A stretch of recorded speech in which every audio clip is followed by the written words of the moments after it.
Welcome to the latest episode of the Indoencers podcast. This episode is a special episode in collaboration with MTV Hustle ahead of the finals of MTV Hustle 3.0 coming up this weekend. To prepare all of you for the upcoming finals, we have one of the finalists of MTV 3.0, the first female finalist, in fact, here at the Indoencers podcast. Our guest started off her artistic journey early on with Kathak, after which she went through a phase of playing guitar and singing before she ultimately found her home in the world of original hip-hop. Her diverse artistic background truly shines through in her rap as well, whether it's incorporating rap into semi-classical in the form of Alabela Sajan, into rock in the form of Yelame Nidan, into traditional folk in the form of Morbanita Nagatikare or Kate, among various other genres and languages she has covered. Coming from a humble background in Ratnagiri, Maharashtra, she has risen to national stardom not only by capturing the hearts of MTV Hustle judges and fans, but also through her work previously with record labels such as Kalamkar Music and Z Music India, and now with Dopamine Records. To discuss her journey and the upcoming finals in greater detail, I'm super excited to be sitting down today with the powerhouse singer and rapper, Mrunal Shankar. Thank you so much for taking the time to come on. Thank you for inviting me and thank you for such a lovely introduction. That was a long intro. I don't know that I have done that much. I've kind of forgotten about it. I mean, every guest says this, that they're kind of surprised to hear everything they've done. But just a reminder that, you need to look back and be proud of everything you've achieved because you've achieved a lot, certainly. Yes, now, so sometimes it happens that we forget what happened a few years back and we're just enjoying this moment so we don't remember our hustles before this one. So, yeah, that's True, true. So yeah, I just like to use this podcast as an opportunity to kind of look at your past and kind of see how you've gotten to this stage, how you've gotten to where you are right now. So let's start right in the beginning. I'd like to spend a few minutes understanding your musical background. As I understand it, you started off with Kathak, but you've also spoken extensively about your love for Beyonce and other such female pop artists. So those are completely different genres. And so that suggests you've had a very diverse and, musical upbringing. Can you tell us a little bit about the music you listened to when you were a child? What were the first musical genres that you were exposed to? I come from a very middle class Marathi family, and we literally did not have any, other channels, TV channels, or internet access like people used to have at that time until 12th grade, I guess. So my musical journey actually started pretty late. Before that, we used to watch only Doordarshan, DD National, and there was only one movie every weekend which you watch in two, three parts or something like that. So I had a very constrained knowledge of international stuff. But when at that time, I was involved in classical dance, and I wanted to do Western, but I did not have access to it in my city where I spent my childhood. So when I shifted to Pune for engineering, that's my birthplace too. That's why I call myself Pune C4. Hmm. So it's like there actually I got a chance to explore my uh, vocal abilities, to show it, and I received the appreciation. And then I realized, okay, I'm good at this. I didn't know that I was good at this. I was doing multiple things. I was good in sports. I was good in educational, exams and competitive exams. And I had actually planned to become an officer or something, So totally academic career I had planned for myself because I was good at studies. But when I came to Pune for engineering, now I realized the other potential of me. I got to be part of a rock band and I was lead singer there, and we performed in any college. And that's where I realized that this feels like home. The stage is the place where I don't want to get out of there for a moment. When I'm there, I'm very comfortable. It felt like I'm supposed to do this. I'm meant for this.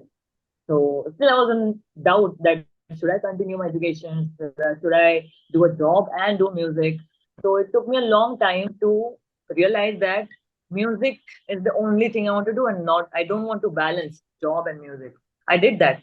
I was working in a production company, or that was an international production company actually. Worked there for a year or two, and then I realized that I'm not made for this. That I wanted to give it a try, go have a Mhm. safer option. But it didn't work out as I thought it would. So yes, I decided that I will not pursue my engineering career. Will just do this. I spent some months without a job. I was just thinking, what can I do? How can I earn a little bit so that I can invest in my music? So I took a part-time job as a music teacher in online school. That was probably a time or 2020, when there was a lockdown and we had to sit home. So I was doing it as a part-time job. Online schools. There were some online schools, and I was teaching music to kids. So that's how it took a turn. That only music lane will be there now. No other distractions. So I thought I will figure out slowly what I have to do.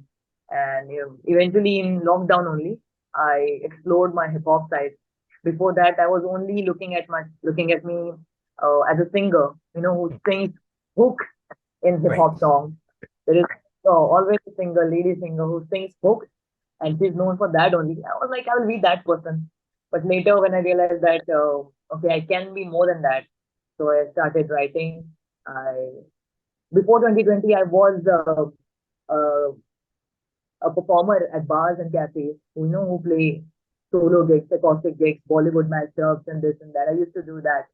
But even after doing that for a few months, I realized that I'm not the important factor in this whole setup. People are looking at me as a secondary option.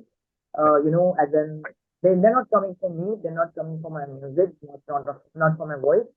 uh, it feels very sad when somebody you're playing for 2 hours and they're not even looking at you. And that was the point I realized that I want to make something where I'm respected for my art. And original music was one of the ways to do it. So that's why I chose to write. And it eventually turned out to be rap. That's what came within, from it. So yeah, that's how I started it.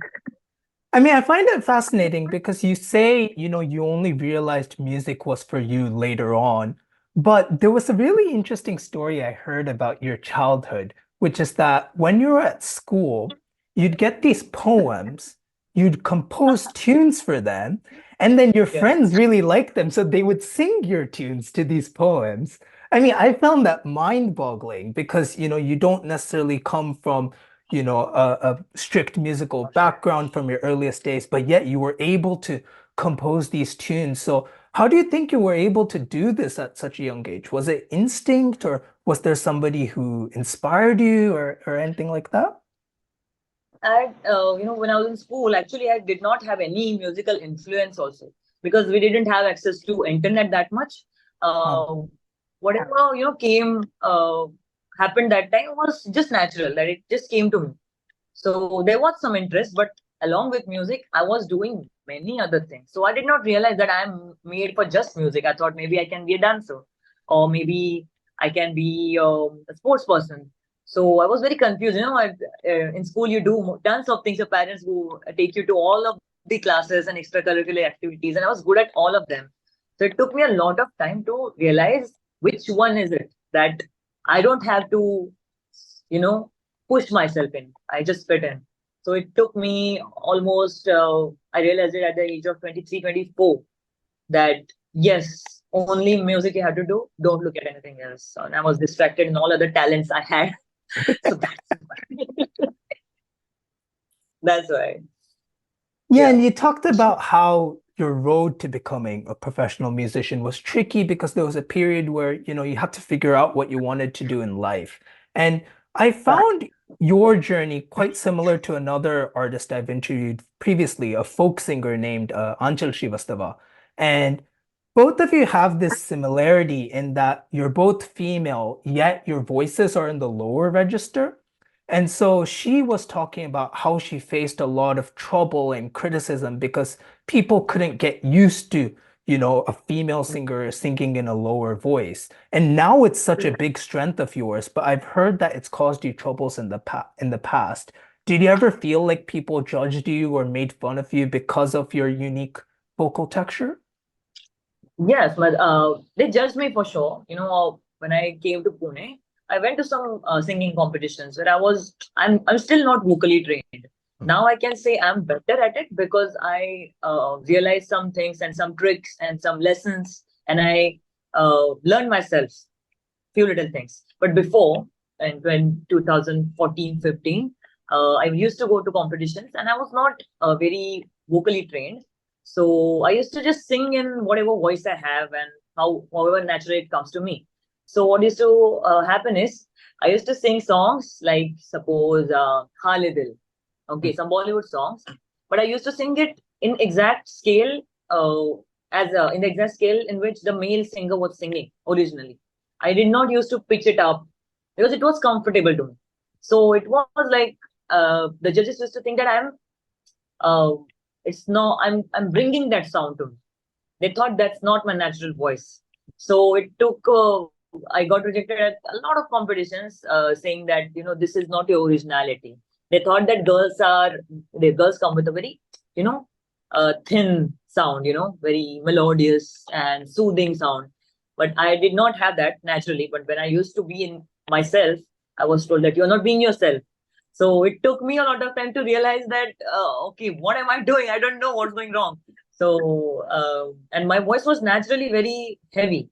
Like even from school, I used to be in NCC. So I was what do we say, PO cadet. You order your troop to go forward or march or stop or left and right. So I used to give orders in very loud voice. So I think that was somewhere I got trained to just throw it out all out, the energy, the power. It came from that, I feel. So it was natural to me. Also, I feel most of the girls these days have heavier voices. That's also because of the hormonal imbalance Mm. somewhere. Because most girls have PCOD and this and that. I also have it. So I feel somewhere my voice has become heavier and heavier because of course, my lifestyle. And of course, it is originally somewhere then. And also, it's because of hormones, because it is one of the side effects of PCOS or PCOD. So that's why it's like it's natural. We don't bring it out. It's just there. Mm. We can't help it. So we just have to put it to good use and use it properly and at right place. So uh, to get where should I use it? To understand that it took me a lot of time. That's only regret I have, that I why couldn't I have figured it out earlier? That's it.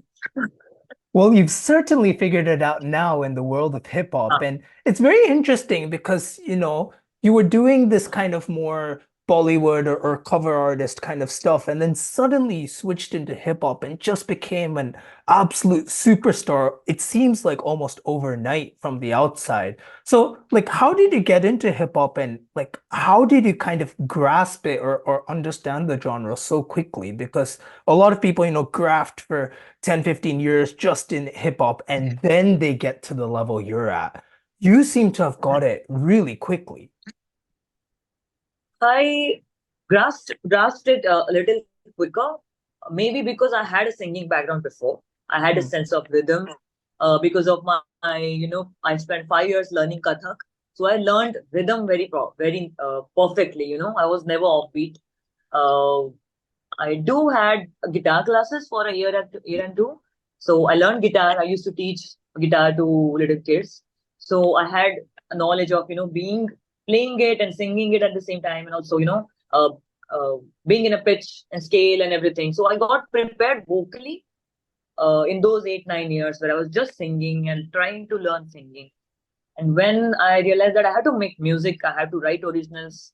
Original music is the new future. So when I realized, I started writing, and uh, I wrote it as a poetry. And somebody told me that, Mrunal, you should try hip hop. You should try to rap. It will suit your voice. So even after I was told that, after many months, I tried to write a rap just out of curiosity. And Karke Dikhayegi was my first song actually. mm, Uh, it's on my YouTube channel. But what happened is, uh, that song, I wrote it just to let out my emotions. I had a big fight at my home because they were not agreeing me being a part of a rock band where all boys are there. There are late night shows, and there is no money looking right now because we are just being part of a competitions. If we win, we only earn money. And they just didn't like me hanging out with so many boys for so late at night, and it's not safe for you. They're the only girl. So there was a big fight over this. While working, while doing a job, I was doing competitions, and I had no time to give at home. So we were like fighting over phone, and I made my father cry because I was like being very persistent that I'm not listening to anyone. Like I'm doing, you said that do job and do whatever you want. I'm doing that, and now you have problems with it. So we were fighting, and then uh, he cried, I cried, and then I wrote this first song, which came to be a rap, and that song later became my reality. Actually, I said, "Karke dikhayegi sahi, warna laut ke aayegi nahi," and that song was written as a storyline, keeping a storyline in mind that I leave my home, I go achieve something, and after many years I come back and show them I'm something. I did it. So that was the storyline, but eventually it came true that I had to leave my house. I went away somewhere, and there was a big drama. I will explain it somewhere later. So I got like it's like hip hop pulled me into it because my life got so messed up that I had to leave the job. I had to write more because writing was actually therapeutic. It makes you concentrate. It makes you get detached from the world, or you can put your thoughts here. And eventually it turned out like I can only write what I have experienced or what I have felt. It's very difficult for me to write imaginary things. So sometimes it's very difficult for me to write quickly because I write from my own life experience or what I'm feeling at that moment, and not what I have to imagine and create a situation and put myself in someone else's shoes, and that's very difficult for me. So I- that's how I got into hip hop, that I can purely just put out my emotions and compose. I can compose. I was able to compose anyhow, because of the musical experience before. It was easy to just fit every my words in the meter, and to project it in highs and lows, and the way of delivering it was not boring. Also, my voice was heavy, so it was fitting into hip hop very perfectly. I didn't need to make a space. There was a space for this kind of voice. So yeah, I just had to make more music, and people appreciated me more when I started putting out rap videos. And I realized, okay, so maybe let's try this now, because I used to put singing videos also because that's my first love. Then I used to just try, let's see what happens if I put out this. So when I saw that there was more appreciation, and people made me realize that side of me which I was not looking at. So I thought, let's try this. And eventually, in few months of putting out rap videos, I got signed into one of the biggest labels of in hip hop industry. So I felt that okay, I don't believe it yet that I'm made for hip hop, but hip hop is calling me, to itself. So maybe that's how it's meant to be. Maybe that's what it's supposed to be. So I just happened to be there, and it happened to me very easily, and I didn't have to struggle for it, to earn money from music. Uh, it happened very quickly in hip hop. So yeah. Yeah, and one thing I love about your repertoire is even within the world of hip hop. I talked about how you were incorporating different genres, but you're also kind of rapping to all these different types of beats. So, you're doing maybe this more laid back thing with like, I don't know, XTC, or recently you did Amiri, which is this like Jersey style, really fast paced thing. You've done stuff with trap, with drill. And it's so interesting to see you explore all these different types of beats that require different approaches. How do you Yeah. approach, do you differentiate your approach to the type of beat that you're writing for? Or does it all just flow naturally? So what's happening is, even for this competition, before this competition, my mindset, what's my thing? You know, there is every artist, say, even if it's divine. First, beat plays a beat. First, in first few seconds of his beat, you can feel that okay, divine will be singing on this beat. There's divine's voice coming in. So I still don't have that. My which is my thing. I can say that this is my area. So currently, what I'm doing is I'm just exploring. Also checking the market, what works, what doesn't work. Also, I don't know what uh, uh, in which zone I'm perfect, or in which zone I'm good at or great at. So I'm doing everything and just checking right now that what is it that works, what doesn't work, because everyone wants appreciation, and I want whatever music I put, I want it to reach to people. I don't want it to get ignored or something. So I'm just finding that perfect balance. For that you have to try in 100 different zones and then see which one is yours, or which one is it which you like, and which one is it which audience likes. So you have to just blend both of them together, and everyone is happy. I'm finding that, and then for that purposes, I'm stepping in every genre, every zone, and just checking that, let's see which one blows up, or which one is loved, which one is respected, and then we'll do accordingly. So that's what I'm doing. I'm still finding my zone.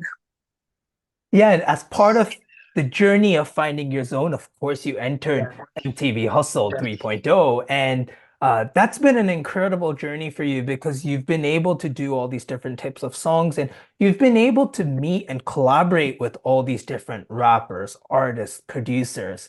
So, just in general, can you kind of talk to us about what your biggest takeaways from this journey has been? Yeah, from MTV Hustle, I will say, before coming to Hustle, na, I think for 1 year or less than a year, I was not able to write uh, good, satisfactory writing. I couldn't bring it out for multiple reasons. I was not in a good state. I was feeling very demotivated. I did not feel like writing anymore. I was not trying. I had realized it before that if I'm in a place of pressure, if I'm given a deadline, if I am told that I'm in a situation where I have to make songs, then I can definitely write, because I know my pattern. So I thought if I go to hustle by chance, uh, at least I'll learn to write because of the pressure. So that was the goal, and it happened. It was hard in initial days. We had more time, but later on, literally we had 2 3 days to write, compose, record, and remember the song, because in one we had 1 week, but I'm someone who takes a lot of time to get in the zone before writing. Ah. So I used to take 3 days to just start the work, then 2 days to write it, then 1 day to remember it. So it was very hectic for me, and but I did it. I pulled it off. One track I did fumble. That was because of I started it very late and I couldn't remember it. That's why I fumbled. But I understood that I can right now. I can push myself. I have to just start it, and then I can complete it. I did not. I had lost the feeling of even starting to write the song. I did not feel like just sitting and focusing in making a new song. So I think I found that in MTV Hustle that I can do it. Everybody knew my situation, what I was going through before coming to Hustle. Team, artists. So literally everyone helped me. I was not able to write songs in my own room because it was very homely. We were living there for a long time. So I had made that room my home.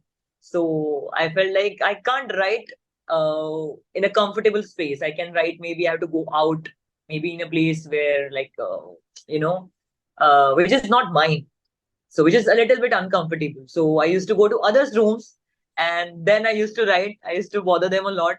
Like, you do your thing. Let me sit here. I will just change my direction and I'll do my work. So that's how I wrote songs in Hustle. So I got a lot of tricks that how can I make myself write songs. So even if I don't want to write songs, I don't feel like how can I push myself. So that's what I learned, and it's necessary as a full time artist. Even though you are not in a good state of mind, sometimes you may have to work because there are deadlines or because you have commitments. So I think that's the biggest takeaway from me for me. Yeah. Okay. And yeah, I would love to talk to you more about, your journey and of course at Hustle. Unfortunately, I'm also looking at the clock. So I'll start to wrap up. Of course, we've got the MTV Hustle finals this weekend. There will be a lot of people excited to see you perform and of course all of the other contestants perform as well. Can you just give us a sneak peek on, what we can expect from, of course, your performance and from the finals in general? What should we look out for? My performance, I will say, I have actually told my life story in a very short, in a very concluding manner. It's not very deep, but I have just told bits and pieces of my story and how I got into hip hop and what happened before it. It's very close to me and it was very personal. So I've actually gone, personal again in my last song where I'm explaining what I am.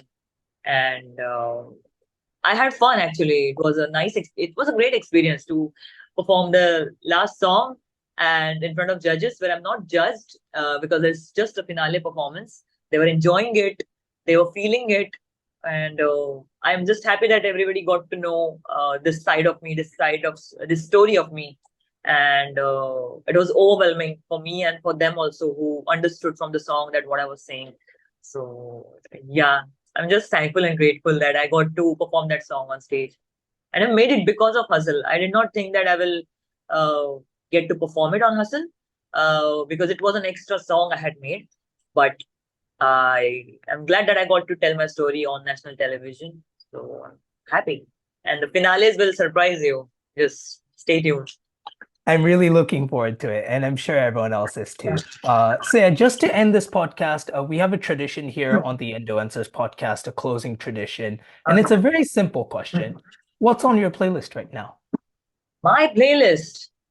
Uh, okay. Oh, so currently, it's the finale song only. I actually did not change it after that. I was listening to it because I was practicing. But recent liked song of me was Kingdom by Morin. So yeah, actually I listen to different genres of songs. Uh, Not mainly hip hop, since you know I like blending different genres with hip hop. So I usually listen to other genres and then hip hop side is what whichever comes naturally to me. I just blend it with the musical side. So I listen to other genres and then blend into hip hop. Yeah, Sounds cool. great. Yeah, thank you Yes. for the suggestion. I will check that song out, and yeah. So yeah, I think we'll leave it at that. It's a bit of a shorter episode this time due to the time constraints, but thank you so much for your time, and thank you to the listeners for tuning in as well. Make sure to check out all of Mrunal's music, and of course, make sure to tune in to the finals of MTV Hustle 3.0 Saturday and Sunday, 7 p.m. Indian Standard Time, only on MTV India and Geo Cinemas. Thank you, and I'll see you next time.